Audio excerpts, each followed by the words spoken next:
Welcome to the NBA Coast to Coast podcast, brought to you by thelines.com. Coming to you from vacation in Belgium still, but joined by my friend Nate. He's on the East Coast.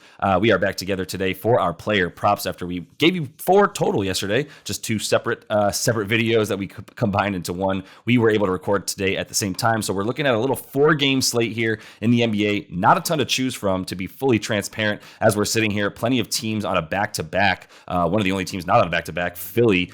So we do have like a prop or 2 from them. Still missing Atlanta's, but we have some things that we already have that we can look at, that we can give you guys, and also some other stuff that will probably be coming out here in the near future that we'll just pretty much understand how we feel about those and what to make of them. So we'll get into all that in just a sec. Make sure to like and subscribe to that page. We've also got a couple other game videos up for you today from this 4-game slate. Also want you to head to thelines.com, have all of our great content on there. Nate definitely puts all the props each and every weekday of the regular season on there. Also have our odds finder tool in all those articles where you can shop those lines and player props to the best of your ability across U.S. sportsbooks.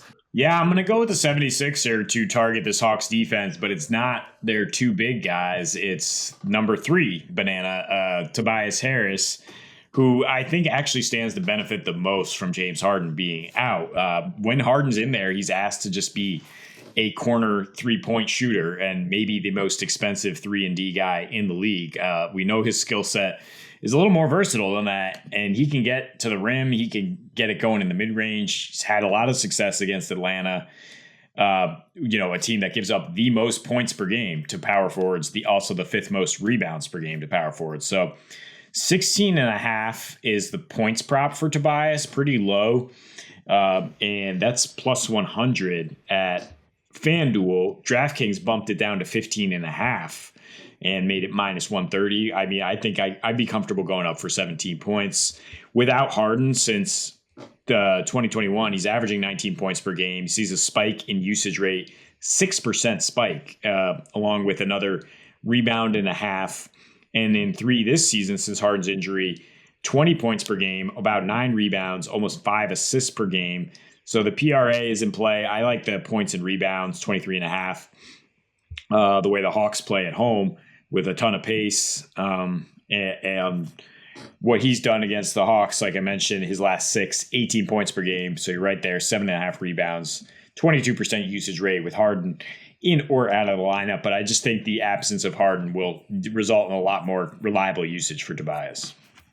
Yeah, that all seems fair. I mean, I'm happy to take any of those dudes. When James Harden is out, really between Embiid, Maxey, and Tobias. I like what you're saying there. I do feel good about Embiid too, but talk about him in a minute as well. Not like we said, not a ton to choose from tonight, but there's a few here that we can get next to, including Terry Rozier taking on the Miami Heat. The idea behind him having a 21.5 point prop there on DK, I believe the idea behind that is there's nobody else on that team right now that you feel great about, with no LaMelo, no Cody Martin, and no Gordon Hayward at this point. I guess Kelly Oubre and Terry Rozier are doing most of the shooting. Last night, Terry Rozier put the ball up 20 times against the Blazers, which was 7 more than the next man on the squad, and failed to really went 1 of 7 from inside the arc, despite going 5 of 13 from deep, which is plenty good, right? Hitting 5 threes and shooting nearly 40%. Still didn't, wasn't able to get the 21.5 points he had on this prop. And the Miami Heat are, not the defense that they were last year at this point right now.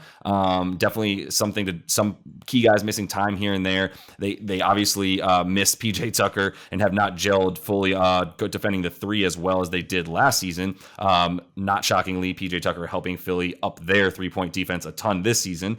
So it looks like he definitely has a massive impact on that. But with all that said, like there's no one on Charlotte right now that Miami needs to focus on outside of him. I think keep Kelly Oubre at bay in the event that he randomly has one of those games that he goes off. But mostly all eyes are going to be on Rozier, whose career against this team is just really, really bad. His last 4 versus Miami, we're talking 13 points a game. He's gotten 16 or less in all of those. In 9 career games at Miami. Obviously, some of this is skewed by when he was, as you say, a sort of a peont on the Celtics back in the day before he got out from under those shadows and was a pretty good player on this team. But 9 career games in Miami, 7 points a game, less than 4 boards, less than 2 assists in all those games as well. So Miami's defense this year in terms of opposing point guards, still super good in the top 10 and limiting them in points and assists. Actually give up a ton of rebounds to them, but I don't really even know what that's about. It's still about 7 boards a game, which is the most against point guards, oddly enough. But it's really about the usage. Obviously, you think Terry's going to have the ball in his hands a lot. He's going to put up at least 20 shots again in this game. But even if he does, you still feel good about Miami's defense. You also feel good that this might be a blowout and that Rozier might not need to be playing all of these minutes, continuing to chuck up shots if they're down by 20 plus by, say, the middle of the third quarter, right? Yeah, the last two with the Hornets at Miami, you talk about his career, but they're still not good, and his plus minus is minus 19, and both of those games have been blowouts. So with the Hornets plus 11 here, I think you're kind of hedging against Charlotte being competitive in the fourth quarter. And then, you get him off the floor. His usage rate is going to be really high given the situation. So I think that's why we both saw plus 145 for 3 turnovers and said, ooh, give me that. Because we want to, in some way, bet on like a lot of field goal attempts and not a lot of makes, and just like a gross performance here in some ways. So I'm kind of interested in the over on turnovers and also kind of over on rebounds when you back that up with some numbers. I mean, the amount of playing time he's been getting, 5 rebounds is the prop. And I think he should be around there for sure. I was scared to add the peripheral stats here because I think it's mostly just going to be a poor shooting percentage, but he'll be out there doing everything else and playing 37 minutes if it's close, down the stretch. If it's close, which it probably won't be. We should also mention the Miami forces the third most amount of turnovers in the league. So yeah, feel pretty good about that. Yeah.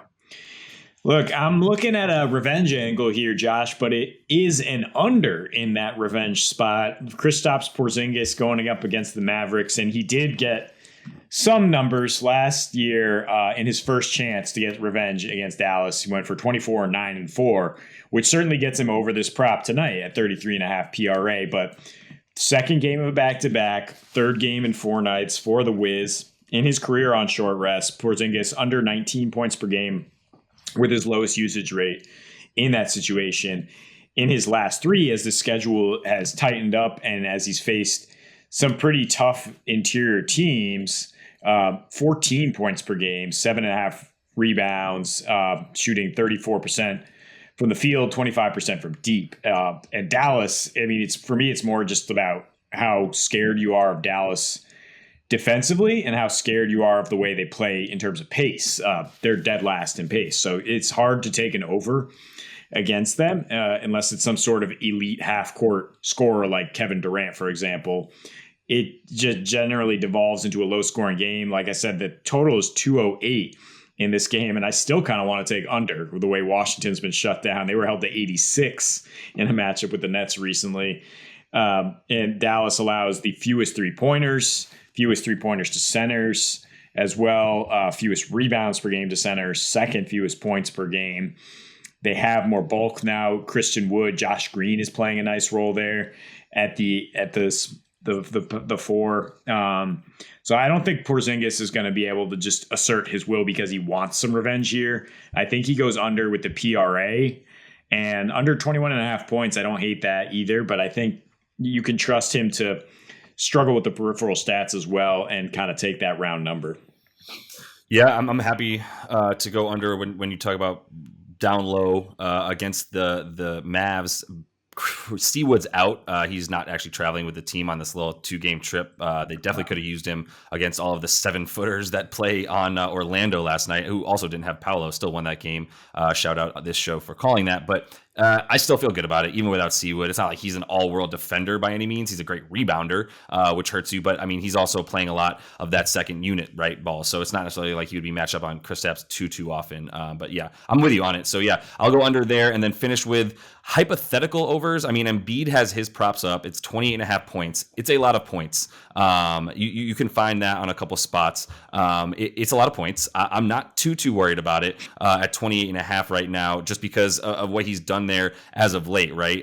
If you look at the last, let's say, 5 versus Atlanta on the road, we talked about that in the game video. 27 points, slightly under it, 12 boards, 3 assists. The rebounding prop as well, I believe for him still sat, it was 10.5, which I like because I said at 11.5 I would consider it. At 10.5, I'd probably take that. The points, if you there's a discrepancy here, right? If you watch that game video, little spoiler, there's a little bit of a discrepancy between Nate and I. I think there's points. There's reasons to believe there's points. If you look at the history between these two teams, there's reasons to think there aren't going to be points. I do think this year's teams are different enough from the matchups that these two teams have played in the past that this game should be higher than the less than 100 points scored by one team in pretty much every matchup over the last 7 times they've played. I think both teams get closer to that 110, 111 mark so that we can get an over at 220. And then you feel good about both. Embiid at 28.5 points with a faster pace. I like the 10.5 boards for sure. I even might like that a little bit more, the 10.5 rebounds, than I like the points, to be honest, because I always get a little bit nervous